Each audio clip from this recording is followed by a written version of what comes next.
ఏపీలో మద్యపాన నిషేధం చేస్తానని అధికారంలోకి వచ్చిన సీఎం జగన్ ఆ మాటే మర్చిపోయారని అరకు బీజేపీ ఎంపీ అభ్యర్థి కొత్తపల్లి గీత విమర్శించారు. కల్తీ లిక్కర్తో ప్రజల ఆరోగ్యాలతో వైసీపీ సర్కార్ ఆడుకుంటోందని ఆగ్రహించారు. నాసిరకం మద్యంతో రాష్ట్రంలో 35 లక్షల మంది ఆసుపత్రి పాలయ్యారని అన్నారు. ప్రజల ప్రాణాలతో చెలగాటం ఆడిన వైసీపీకి ఎన్నికల్లో ఓట్లు అడిగే హక్కు లేదని అన్నారు. సీతంపేట డివిజన్లో విస్తృతంగా పర్యటించిన కొత్తపల్లి గీత స్థానికుల సమస్యలు అడిగి తెలుసుకున్నారు. కమలం గుర్తుకు ఓటు వేసి తనను భారీ మెజారిటీతో గెలిపించాలని ప్రజలను అభ్యర్థించారు.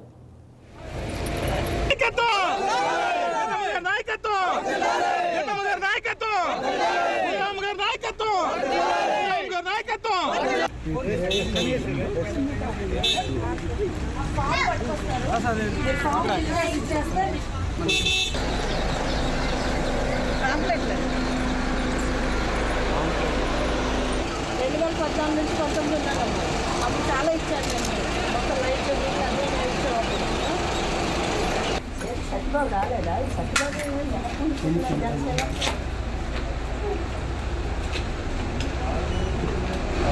అదే రెండు చెప్తాం.